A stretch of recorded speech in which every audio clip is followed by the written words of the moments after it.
जो पूरी इस योगाहार की टीम है, प्रमुख रूप से आदरणीय श्री मुन्नीलाल यादव जी, रंजना बहन जी, शरद यादव जी और पवन कुमार जी, डॉक्टर दुबे, बहुत सारे लोग हैं। तो मैं आज इस होली के शुभ अवसर पर आपको बहुत बहुत बधाई, शुभकामनाएं देता हूं। और आज पिछले 3 दिन पहले रंजना बहन ने मुझे एक मैसेज दिया था कि आप 2-3 दिन बाद जो है इस सत्र के में आप अपना वक्तव्य व्यक्त करेंगे। तो रात को उन्होंने कहा कि कौन सा, तो मैंने सोचा कि हिमाचल प्रदेश में बागवानी ही एक ऐसा व्यवसाय है जिसकी वजह से ये पूरे भारत में जो है हिमाचल प्रदेश को एक सेब राज्य, फल राज्य और सब्जी उत्पादक राज्य के रूप में जाना जाता है। लेकिन राज्य छोटा है और पहाड़ी है। यहाँ के जो किसान है, यहाँ के हिमाचली वासी है, यहाँ की जो आबादी है लगभग, अब तो पिछले जो सेंसस हुआ था उसमें 68 लाख थी मात्र, अब जो है 75 लाख से लगभग ऊपर है। और हिमाचल का परिचय, आप सभी हिमाचल आए होंगे। यहाँ 12 जिले हैं और 12 जिलों की जो उपयोगिता है वो मतलब अजूबा सा है। हिमाचल प्रदेश जहाँ गर्म इलाके से लेकर मध्यम पर्वतीय इलाके और बड़े ऊंचे ऊंचे पहाड़ आपने देखे होंगे। 3-4 जिले हमारे, लगभग 3 जिले इतने बड़े पहाड़ है कि वहां पहुंचना आप लोगों के लिए बहुत मुश्किल होता है। वहां के जो निवासी है, जिला किन्नौर, लाहौल स्पीति, 2 ऐसे जिले हैं जहां पर शेड्यूल ट्राइब लोग रहते हैं। नेगी, किन्नौर के नेगी माने जाते हैं। पूरे भारत में वो अपना व्यवसाय करते हैं। और मेरे ख्याल से जिला किन्नौर का जो वेशभूषा है वो अलग ही है पूरे भारत में, अलग से उनका रहन सहन है। आज वहाँ इतनी प्रगति हुई है कि बहुत सारे वहाँ के लोग पूरे भारत में अपना नौकरी करते हैं, आईएएस ऑफिसर है और विभिन्न विभागों में वो as a head of the department वो काम करते हैं, चाहे पुलिस विभाग है, आर्मी है या अन्य विभाग है। तो आज का जो मेरे साथ, आज आपने उनको भी कई बार सुना है, पिंकी देवी जी है जो जैविक खेती के लिए बड़ी उनकी महत्वता है। वो कोटे के लड्डू, मोटे अनाज के लड्डू उनके द्वारा बनाए जाते हैं और पूरे भारत में ये कुछ एक साल पहले मशहूर हुए हैं। और हर्बल चाय आपने उनके कई बार सुने हैं। हर्बल चाय जो है उनके द्वारा जो है बनाई जाती है। और विभिन्न विभागों में जब भी कोई कार्यक्रम होता है, राष्ट्रीय स्तर का, प्रदेशी स्तर का, तो वो उन कार्यक्रम में जो है हर्बल टी के नाम से लोगों को वो सर्व की जाती है। वो उनका भी हम 10 मिनट के लिए आप वक्तव्य सुनेंगे। और इसके साथ साथ वो एक जैविक जो खेती है, प्राकृतिक खेती है, उसके जिला सोलन के महिलाओं को, क्लस्टर्स को वो एक ट्रेनर के रूप में अपनी सेवाएं दे रही है। कल भी वो किसी कार्यक्रम में शामिल थी और उनका जो कार्यक्रम था वो भी इसमें इस कार्यक्रम में जुड़ी है। तो बागवानी में जैविक खेती का जो महत्व है वो आज के समय में बहुत ही ज्यादा उसकी उपयोगिता बढ़ गई है। हमें प्रकृति ने जो ये संरचना दी है इस धरती माँ के रूप में, खेती के हमारा भारत जाना जाता है, वो कृषि प्रधान देश है, आप सभी जानते हैं। कृषि बागवानी अलग अलग विषय नहीं है, एक ही विषय है। अगर हम बागवानी में बागवानी का मतलब फल उत्पादन या फिर सब्जी उत्पादन, हिमाचल प्रदेश में बागवानी के ही विभाग में आता है। तो पिछले कई वर्षों से प्राकृतिक खेती के जो कार्यक्रम है वो फल उत्पादन में और सब्जी उत्पादन में जो है इसकी उपयोगिता बहुत ज्यादा बढ़ गई है। आज अगर हमें सबसे बड़ी समस्या आ रही है तो वो हमारे जो अधिक से अधिक जो हम कीटनाशक खादे और अन्य जो हम फंगीसाइड यूज कर रहे हैं उसकी वजह से हमारे जो पर्यावरण है, हमारे जो इंसान के लिए एक बहुत बड़ा जहर हम अनाजों के माध्यम से लोगों को दे रहे हैं। ये हमारे लिए, किसानों के लिए आज बहुत बड़ा चैलेंज है। कैसे इसको खत्म किया जाए, कैसे इसको कम किया जाए, और उसके जो उसका जो विकल्प है खादों का, कीटनाशकों का या केमिकल जितने भी हम यूज कर रहे हैं, तो दिन रात इसी में हम जूझ रहे हैं। किस तरह से इस जो हमारे इस खेती बाड़ी में जो जहर हम लोगों को या पर्यावरण में डाल रहे हैं उसके इसको कैसे कम किया जाए। तो हिमाचल प्रदेश में जो है पिछले लगभग 10-15 सालों से ये प्राकृतिक खेती का जो एक कार्यक्रम चल रहा है पूरे प्रदेश में, पूरे उत्तरी भारत में, आपके मध्य प्रदेश में, जो ये योगाहार के माध्यम से भी आप लोग जो है बहुत सारे कार्यक्रम कर रहे हैं, लोगों को प्रेरित कर रहे हैं, लोगों को जागरूक कर रहे हैं। आप सभी जो है इसके बधाई के पात्र है। तो हमारे विश्वविद्यालय और कृषि विभाग में मुख्य तौर पे ये जो प्राकृतिक खेती के ऊपर बहुत सारे कार्य हो रहे हैं। हिमाचल प्रदेश में 2 विश्वविद्यालय है, एक कृषि विश्वविद्यालय, एक बागवानी विश्वविद्यालय। बागवानी विश्वविद्यालय हमारा doctor V S Parmar university of horticulture and forestry के नाम से सोलन में स्थापित है। दूसरा हमारा कृषि विश्वविद्यालय है, वो हमारे पालमपुर कांगड़ा जिले में है। तो ये दोनों विश्वविद्यालय और कृषि विभाग और बागवानी विभाग ये मिलकर के इस कार्यक्रम को आगे बढ़ा रहे हैं। बहुत सारे इसमें काम हुए, बहुत सारी इसमें कोशिश की गई है।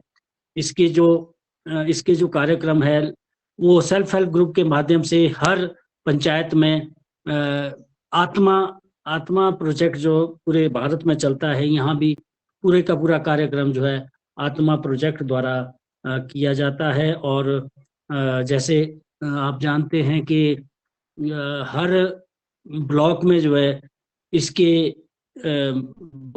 जैसे आपकी कृषि सखी है, पशु सखी है और दूसरे कई तरह के इसमें प्रशिक्षणार्थी जो है काम कर रहे हैं। और ये सबसे बड़ा जो कार्यक्रम चल रहा है हिमाचल प्रदेश में वो हमारे महिला समूह है, उसके माध्यम से गांव-गांव में एक कार्यक्रम चलते हैं। और मुख्य रूप से जो है प्राकृतिक खेती में हमारे जो कार्यक्रम है उसमें समय समय पर लोगों को विश्वविद्यालय द्वारा, कृषि विभाग द्वारा आत्मा के माध्यम से ये लोगों को दे रहे हैं।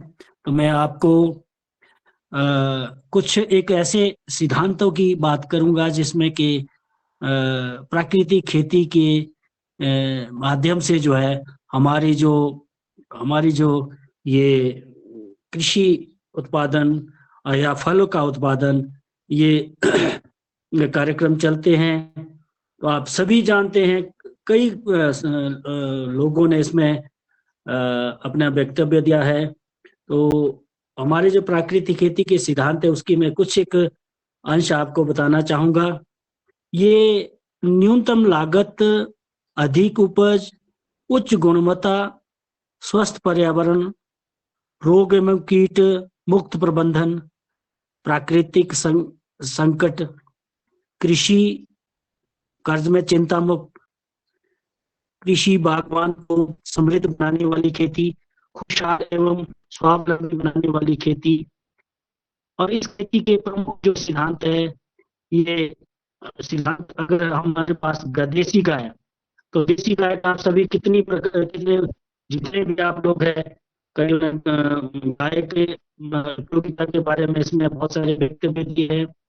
आप सभी जानते हैं कि देसी गाय कि 1 ग्राम गोबर में जो है वो 300 से 500 करोड़ मुख्य सूक्ष्म जीवाणु होते हैं, जबकि विदेशी गाय के 1 ग्राम में केवल 78 लाख सूक्ष्म जीवाणु पाए जाते हैं। ये सभी आपको पता है। तो हम सब यही कोशिश करते हैं कि देसी गाय के जो गोबर से ही हम प्राकृतिक खेती के उत्पाद तैयार करते हैं। तो ये आपके लिए बहुत ही ज़्यादा प्रमुख रूप से जो कार्यक्रम चल रहे हैं उसमें देसी गाय को ही किसानों को उसके लिए प्रेरित किया जाता है, क्योंकि देसी गाय में जो है जितने हमारे पोषक तत्व है 16 प्रकार के, वो इस देसी गाय के गोबर में मिलते हैं। तो इसमें मुख्य रूप से हम किसानों को यहाँ पर प्राकृतिक खेती के लिए जो 4 सितंबर है वो हम किसानों को बताते हैं। इसमें प्रमुख रूप से जो है जीवामृत है, बीजामृत है, और तीसरा जो इसका जो सिद्धांत है वो है आच्छादन। आच्छादन का मतलब आप जानते होंगे कि इसमें जो है पूरा जो मल्चिंग की जाती है, इसमें पानी को सुरक्षित किया जाता है, और जो हमारे इसमें केचुए जो है सबसे ज्यादा 7 केचुए के जो है सबसे ज्यादा फैलते हैं। और चौथा जो सिद्धांत है वो है भूमि में वायु प्रभाव, जिसको वाष्पा बोलते हैं। तो ये सारे अब जो घटक है इसके बहुत जरूरी है कि हम इन चारों चीजों को इसमें सम्मिलित करते हैं और लोगों को प्रेरित करते हैं कि अगर आपने प्राकृतिक खेती के माध्यम से अपनी बागवानी या कृषि उत्पादन करना है तो ये 4 सिद्धांत प्रमुख रूप से किसानों को अपनाने होंगे, जिसमें कि आपका बीजामृत प्रमुख है। बीजामृत में आप सब जानते हैं कि बीजामृत एक भूमि में जब आप इसका उपयोग करते हैं तो जितने भी हमारे पास सूक्ष्म जीवाणु है वो सूक्ष्म जीवाणु की एक्टिविटी उससे बढ़ती है। उसका जो सारा कार्यक्रम जो जीवामृत बनाने से हमारे खेतों की जो है मिट्टी को हम उसकी उपयोगिता बढ़ाते हैं, उसमें जितने भी सूक्ष्म जीवाणु है उसमें उसकी एक्टिविटी बढ़ती है। वैसे ही हम बीजामृत को जो है बीजों का जो उपचार करते हैं उसका भी बहुत बड़ी उपयोगिता है। आप सभी जानते हैं कि जीवामृत कैसे बनता है, किस प्रकार से इसको यूज किया जाता है, कौन कौन सी फसलों में इसका इस्तेमाल होता है। तो ये सारा विश्वविद्यालय द्वारा हमारे किसानों को इसकी प्रक्रिया है, इसके जो फॉर्मूला समय पर बताया जाता है। तो अधिक समय ना लेता हूँ, आप सभी जानते हैं कि हमारी जैविक खेती के माध्यम से हम अगर उत्पादन करते हैं तो हमारे इस फसलों का कीड़ों का और बीमारियों का जो हमारे कीटनाशक का उपयोग है इसका कम कर देते हैं। तो मैं ज्यादा समय आपका न लेता हुआ एक बार फिर मैं पिंकी दीदी को से निवेदन करूंगा कि वो किस प्रकार से किसानों के लिए कार्यक्रम में सम्मिलित होती है, और उनका 10 मिनट के लिए मैं चाहूंगा कि आप उनका वक्तव्य भी सुने। तो मैं निवेदन करूंगा कि इसके आप पिंकी देवी के जो कार्यक्रम है क्या क्या वो लोगों किसानों के बीच में किस तरह से इस प्राकृतिक होती है, किस प्रकार से वो अपना कार्यक्रम चला रही है। तो मैं निवेदन करूंगा पिंकी देवी से कि अपना वक्तव्य अभी शुरू करें। पिंकी देवी जी, पिंकी देवी, हेलो, शायद बात पिंकी देवी तक नहीं आ रही। तो हेलो हेलो, चलिए मैं अपना वक्तव्य जारी करता हूँ। तो आप सभी जानते हैं कि जो हमारा है, इसमें जीवामृत बनाने की विधि आप सभी को मालूम है।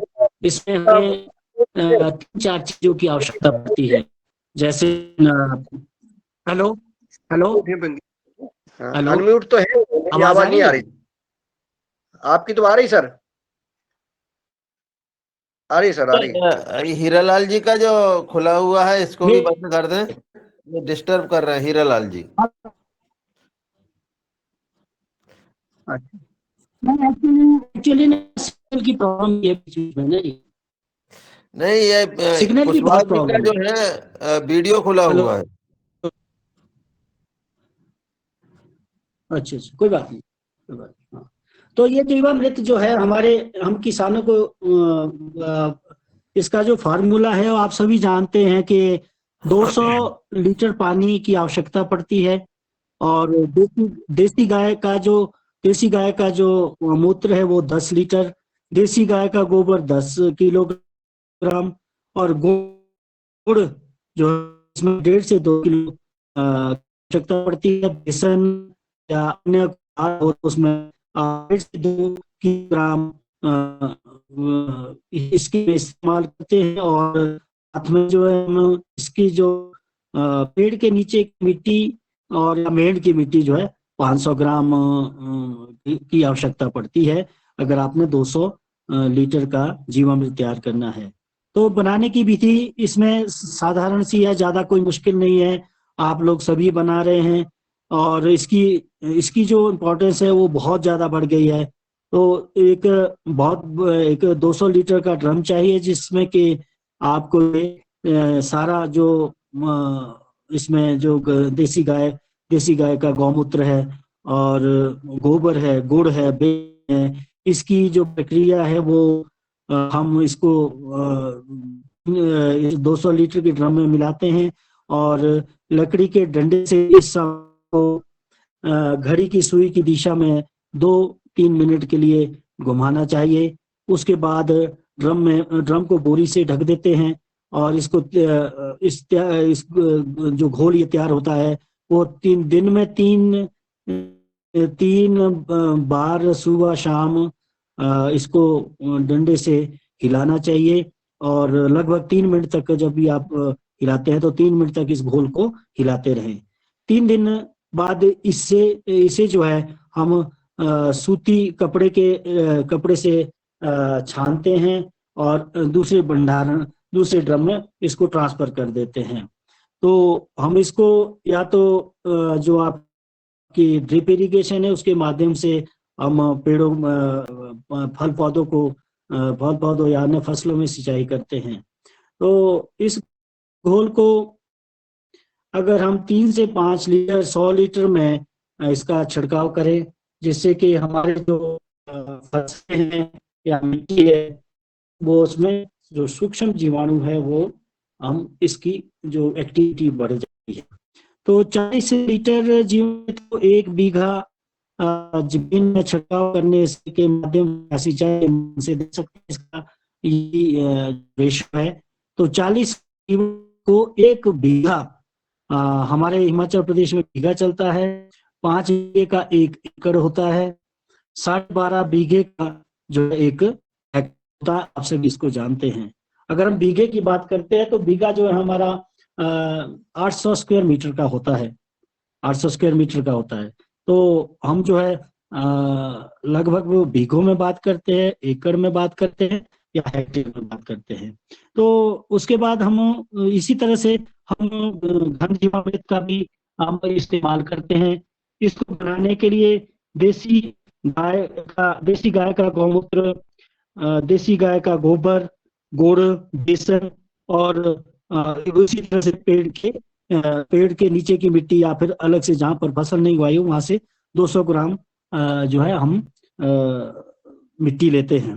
तो बनाने की प्रक्रिया ऐसे ही है। इसमें बस थोड़ा सा फर्क ये है कि इसमें जो है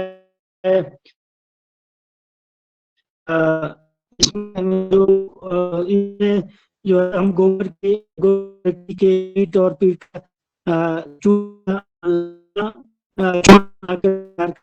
और जो हमारे आसपास की जितनी जो कोई पत्ते वाले और जिसमें कि नीम का पत्ता इसमें मिला सकते हैं। बस जीवामृत और जीवामृत में इतना ही अंतर है कि इसमें विभिन्न प्रकार की जड़ी बूटियों के पत्ते मिलाते हैं। तो ये घन जीवामृत है, इसमें आपके इसमें जो है सारी चीजें जो है सिस्टमेटिक ढंग से तैयार किया जाता है और समय समय पर इस प्रकार से इसको भी हम मिट्टी में मिला देते हैं, जिससे कि मिट्टी की गुणवत्ता बढ़ती है। आप सभी जानते हैं कि हमारे जो बीमारियों के घटक है, बीमारियों का कारण क्या होता है, आप सभी जानते हैं। इसमें बैक्टीरिया है, फंजाई है और वायरस है। 3 तरह के प्रमुख तरह से हमारे कॉजल ऑर्गेनिज्म है, जिनकी वजह से हमारे पेड़ पौधों में, फसलों में बीमारी आती है। तो ये जितना भी हम इस्तेमाल करते हैं, जीवामृत, बीजामृत या घन बीजामृत, ये सभी जो प्रकार के जो हम उत्पाद तैयार करते हैं, इससे हम जो है प्राकृतिक खेती को ज्यादा से ज्यादा हम इस्तेमाल कर सकते हैं। लेकिन हमारे जो सबसे बड़ी समस्या अगर आ रही है तो हमारे सेब उत्पादन में आ रही है। सेब उत्पादन में बहुत सारी बीमारियां लग रही है।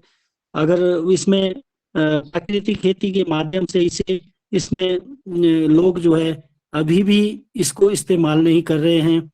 ज्यादा से ज्यादा आप हैरान रहेंगे कि हमारे 17 तरह की जो स्प्रे है वो बागवानी विभाग द्वारा अनुमोदित की जा रही है सेब की फसल के लिए। तो सेब अगर आप कहेंगे कि पहले जमाने में कहते कि एक सेब खाओ प्रतिदिन और डॉक्टर से दूर रहे, लेकिन आज के समय में अगर हम सेब को भी अगर खाएंगे तो उसमें बहुत सारे जो कीटनाशक का जो रेजिड्यू हो सकते हैं। ये हमारे लिए बहुत बड़ी समस्या है हिमाचल प्रदेश में। लेकिन कुछ एक किसान अब इसका प्राकृतिक खेती के माध्यम से सेब उत्पादन कर रहे हैं। सब्जियों में भी हमारे जो प्रमुख तौर पे टमाटर है, फूल गोभी है, बंद गोभी है, इसमें भी लोग अभी भी जो है बहुत ज्यादा कीटनाशकों का और फंजीसाइड का यूज कर रहे हैं। लोगों को प्रेरित किया जा रहा है कि कुछ एक फसलें जो है हम प्राकृतिक खेती के माध्यम से ही करें, जिससे कि आने वाले समय में जो है हम कम से कम कीटनाशकों का, खादों का जो यूज है करें और अपनी प्राकृतिक खेती को ही बढ़ावा दें। अब सबसे बड़ी समस्या हमारे आ रही है कि अगर हम प्राकृतिक खेती के माध्यम से तैयार की गई फसलों को जो है कैसे मार्केट तक पहुंचाए, तो वो उसके लिए एक मार्केटिंग की समस्या भी बहुत बड़ी बन गई है। तो इसके लिए सरकार ने जो है एफपीओ बनाए हैं। एफपीओ के माध्यम से अगर मार्केटिंग का एक हमारा जो सबसे बड़ी समस्या है वो इसमें भी सरकार कुछ काम कर रही है, कुछ लोग जो है इसको भी अपना रहे हैं। लेकिन इसके लिए जो मैं यही सजेशन दूंगा कि मंडियों में जो है अलग से इसकी जो है रेट फिक्स होने चाहिए। अगर हम 20 से 30% अधिक इसका प्राकृतिक खेती के उत्पाद को बढ़ा सकते हैं तो हमें दाम मिले तो तभी जो है प्राकृतिक खेती जो है किसान अपनाएंगे। तो एक बार फिर मैं पिंकी देवी से निवेदन करूंगा कि अगर वो मेरी आवाज सुन रहे हैं तो अपना वक्तव्य इस मंच में दें। देवी जी, हेलो। उनके तक आवाज नहीं आ रही। उन्होंने ज्वाइन तो किया है लेकिन आवाज नहीं आ रही, शायद वो है। तो मैं अब आपसे भी निवेदन करता हूँ कि आज कुछ इसमें आज के किसी का प्रश्न हो तो वो अपने रख सकते हैं। हेलो हेलो जी सर। जो भी भाई, लाल यादव जी, जी सर, किसी जो को भी भाई, प्रश्न आए? हाँ, कोई हैंड रेज करेंगे तो हम आप उनको आमंत्रित करेंगे। तब तक मैं आज चूंकि होली है और होली में आदरणीय हमारे वरिष्ठ वैज्ञानिक डॉक्टर विनोद भट्ट जी उपस्थित हैं। मैं उनको प्रणाम करता हूं और उनको आमंत्रित करता हूं कि 1 मिनट वो आए और आज के इस योग उत्सव और इस कार्यक्रम में अपना मार्गदर्शन देने का कष्ट करें। आदरणीय डॉक्टर विनोद भट्ट जी। जी बहुत बहुत धन्यवाद। सादर प्रणाम। मैं डॉक्टर साहब को सुना, काफ़ी दिनों बाद आवाज़ सुनी। मैं ये कहना चाह रहा था कि आपने कहा कि वो एक सेब खाइए, डॉक्टर से के दूर जाइए। अब आजकल उल्टा हो गया, एक सेब खाइए और डॉक्टर के पास जाइए। तो क्योंकि अगर वो डायरेक्ट खाता है, क्योंकि सेब में आपको पता ही होगा कितना सारा केमिकल आजकल इस्तेमाल हो रहा है, और उसमें भी जैसे मैंने उस टाइम डॉक्टर रोशन लाल जी से कहा था कि वो हम लोग जो पेस्टिसाइड इस्तेमाल कर रहे हैं उनका कितने दिन तक असर होता है, तो वो जो उन्होंने तस्वीर बताई थी वो बहुत ही भयावह है। तो प्राकृतिक खेती ही एक तरीका हो सकता है कि जिसके द्वारा हम इस जहर से अपने आप को, अपने समाज को, अपने पर्यावरण को दूषित होने से बचा सकते हैं। और स्वास्थ्य पे तो इसका डायरेक्ट असर होता है, क्योंकि उनका सब मतलब वैज्ञानिकों का भी मानना है कि हमारे शरीर में ऐसा कोई तरीका नहीं है कि जो इन केमिकल्स को बाहर कर सके। हमारे शरीर में नमक ज़्यादा होता है तो हम उसको निकाल सकते हैं, चीनी ज़्यादा होती है तो उसको भी हम परिश्रम द्वारा कम कर सकते हैं, फैट ज़्यादा होता है तो उसको भी हम कम कर सकते हैं। लेकिन जब केमिकल जमा होते हैं तो उनको निकालना ज़रा मुश्किल होता है, बल्कि वो फिर किसी रोग के रूप में निकलते हैं जिसको बायो एक्यूमुलेशन कहते हैं। तो ये स्थिति से बचने के लिए एकमात्र तरीका है कि जो डॉक्टर साहब ने बताया, जैविक उसको कहें या फिर उसको प्राकृतिक कहें या फिर उसको कई सारे नामों से, वैदिक, ऋषि, परमाकल्चर, जो भी जिस भी पद्धति को अपनाना चाहे, पर एक ही चीज़ है कि उसमें रसायनों का प्रयोग ना हो। और जो मैं बार बार कहता हूँ कि रसायन को जब तक हम जहर बोलना शुरू नहीं करेंगे, जब तक हम उसको दवा बोलेंगे, तब तक उसके प्रति हमारी सॉफ्ट कॉर्नर रहेगा कि दवा है। जिस दिन हम जहर बोलना शुरू कर देंगे, उस दिन आदत में लाएंगे। हम बोलते तो हैं लेकिन हम कम बोलते हैं। तो मुझे ये लगता है कि ये बहुत ही आवश्यक है, और सभी को होली की बहुत बहुत शुभकामनाएं। सादर प्रणाम। पिंकी देवी जी, आप बताएं अपने बारे में, अपने कार्यक्रम के बारे में बताएं। सर नमस्कार जी। नमस्कार सर, आवाज नहीं आ रही क्या आपको? अब आ रही है, बिल्कुल आ रही है, आप बताएं। आ रही। अच्छा सर, सभी को मेरा नमस्कार। आज के इस सत्र में जो सभी भाई और बहनें जो मेरी इसमें जुड़ी है, तो सर मैं ज़्यादा तो नहीं बताऊंगी, थोड़ा सा अपना एक्सपीरियंस बताऊंगी जो मैं अपने बहनों और भाइयों के अंदर जो ये अपनी जो नेचुरल फार्मिंग कर रही हूँ इसके बारे में बता रही हूँ लोगों को। जो जहर मुक्त खेती है इसके बारे में जो है मैं कर रही हूँ। तो सर मैं जो हूँ डिस्ट्रिक्ट सोलन से हूँ और ब्लॉक भी मेरा सोलन ही है। तो मैं ब्लॉक के माध्यम से सीआरपी हूँ, पशु सखी, कृषि सखी। तो इसके माध्यम से हमें जो है नॉन यूनिवर्सिटी से जो है ये ट्रेनिंग दी गई थी और मैंने जो है नेचुरल फार्मिंग की जो ये ट्रेनिंग है 2018 में सुभाष पालेकर प्राकृतिक खेती के जो सुभाष पालेकर जी आए थे उस टाइम की थी। तो मैं उस टाइम से थोड़ा थोड़ा अपने खेतों में किचन गार्डनिंग कर रही थी। उसमें अपने जो नेचुरल फार्मिंग देसी गाय का जो गौमूत्र है उसकी स्प्रे वगैरह कर रही थी। उसके बाद हेलो, हाँ जी।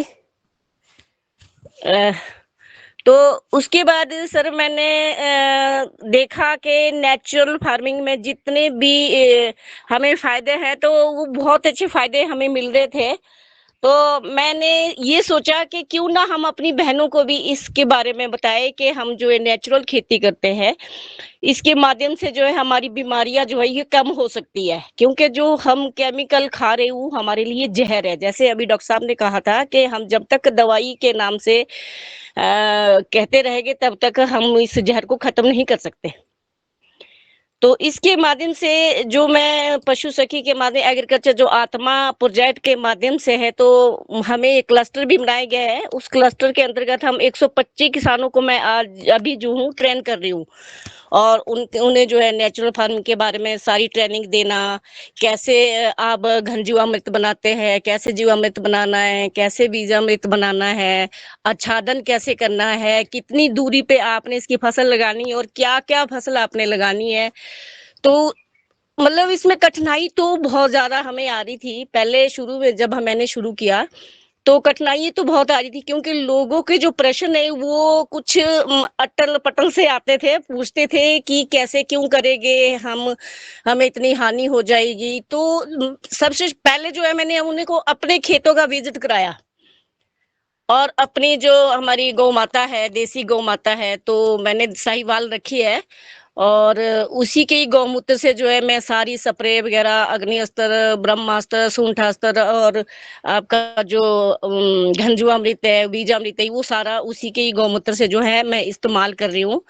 तो मेरा जो उन बहनों और भाइयों को कहना है कि जो हम जहर खा रहे हैं और हम एक ही फसल के ऊपर फोकस करते हैं। जैसे मान लो हमारा जो एरिया है इसमें टमाटर, शिमला मिर्च, गोभी और इसके अलावा मतलब जो हमारी कैश क्रॉप है वही सारी यहाँ पे लगती है।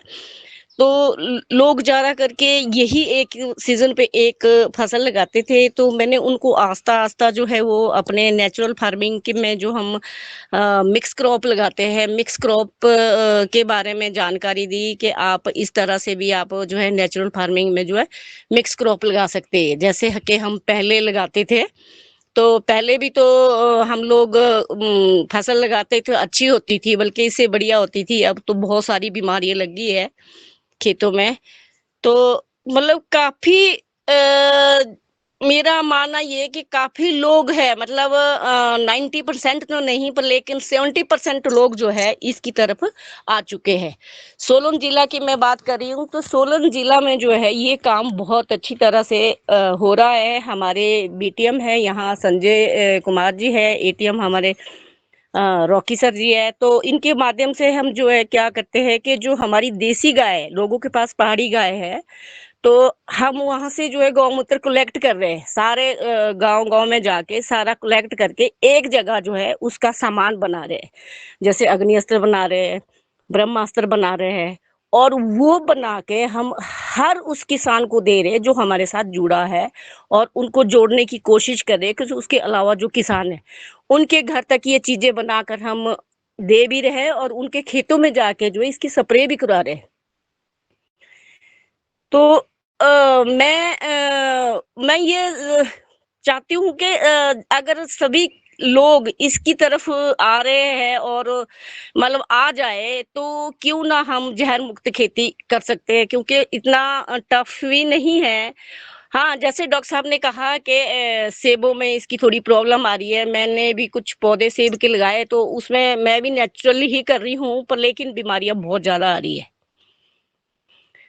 इसलिए आ रही है क्योंकि उसमें केमिकल तो हम नहीं डाल रहे हैं। मैं उसमें घन जीवामृत डालती हूँ और बीजामृत जीवामृत डालती हूँ, अग्नि अस्त्र की स्प्रे करती हूँ, मतलब अच्छा जो पत्तों में तो कोई इतना वो नहीं आ रहा, जो जड़ों की बीमारियां वो कुछ ज्यादा आ रही है उन चीजों में।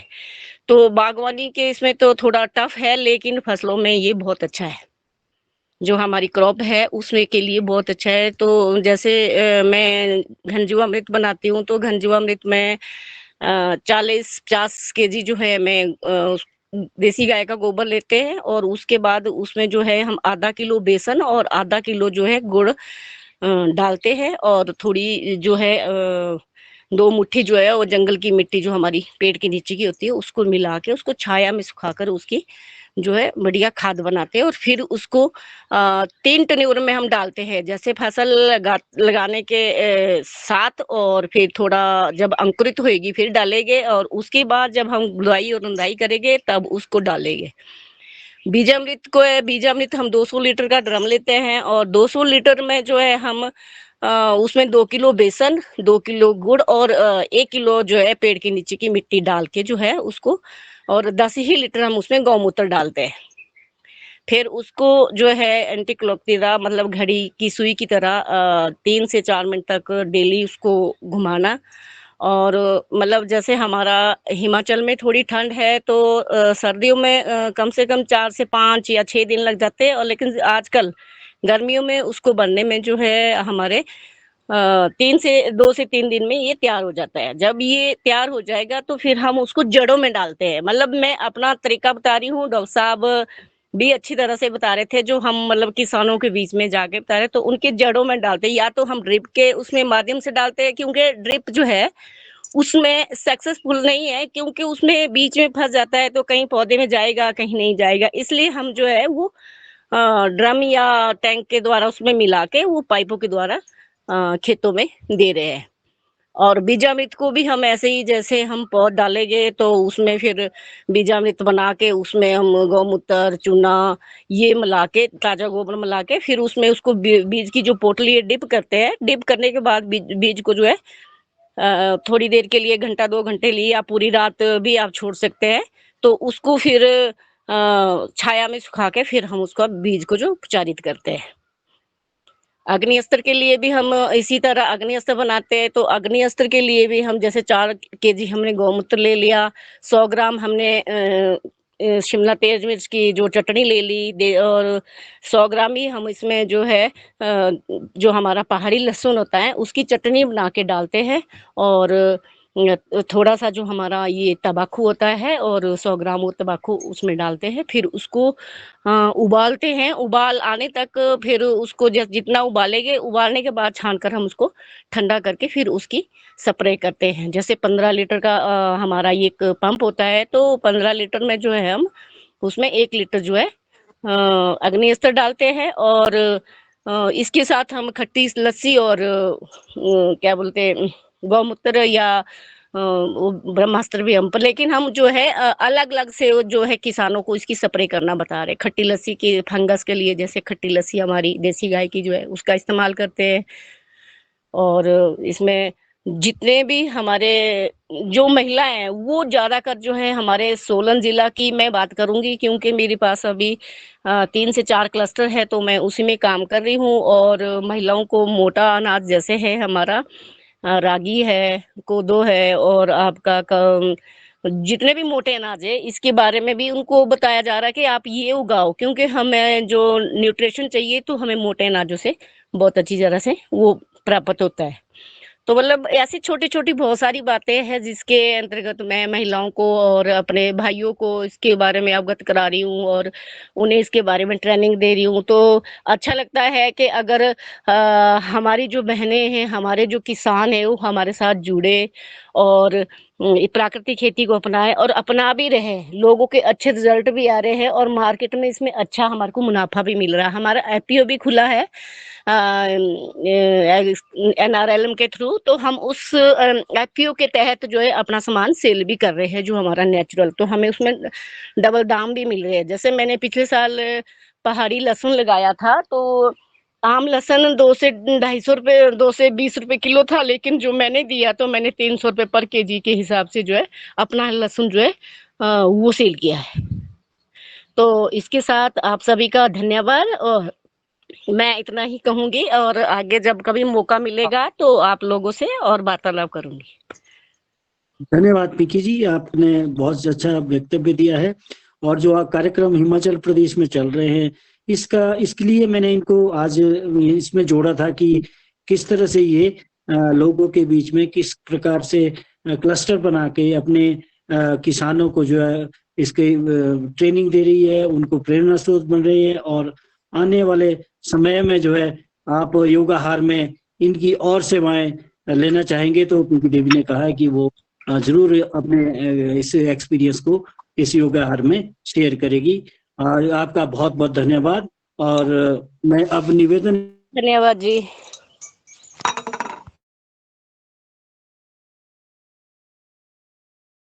अब निवेदन करना चाहूंगा आदरणीय श्री मुनीलाल यादव जी से कि आगे का कार्यक्रम संचालित करें। आदरणीय श्री मुनीलाल यादव जी।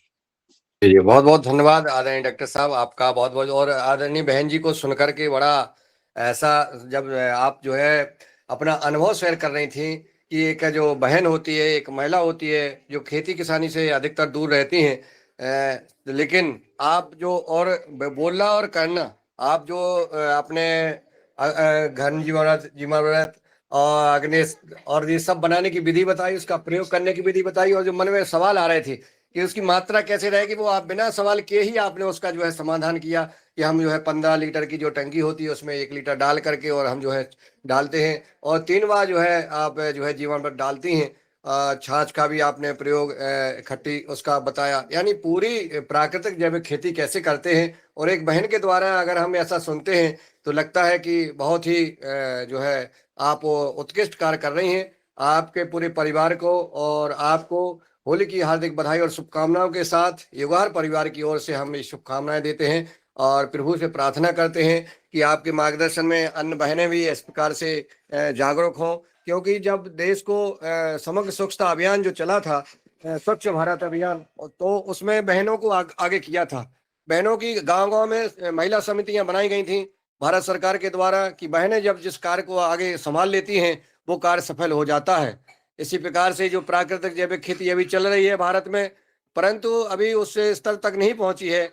अधिकतर जो है चूंकि आंकड़े हैं सरकार के आते हैं, लक्ष्य आते हैं, टारगेट आते हैं, वो पूरा करना पड़ते हैं, वो हो जाते हैं, परंतु अभी जो धरातल पर जो स्थिति है वो अभी ठीक नहीं है। और मैं बहनों से निवेदन करूंगा, आदरणीय जैसे हमारी पिंकी बहन जी ने अभी बताया है, इसी प्रकार से बहनें आगे आए। कई बहनें देश में आगे आ रही हैं, जैसे हमारी हितेश चौधरी जी हैं और अन्य अन्य बहनें हैं, जैसे प्रणाली मराठे है, हमारी कल्पना खोटेले बहन जी हैं, रंजना किनीकर जी हैं, और राजश्री कुशवाहा जी जो स्वयं जो है ट्रैक्टर चलाती हैं, खेती करती हैं। हमारी जो है कंचन वर्मा जी, जिन्होंने भारत सरकार से जो है उत्कृष्ट कर्मठ कृषक अवार्ड जो है प्राप्त किया है।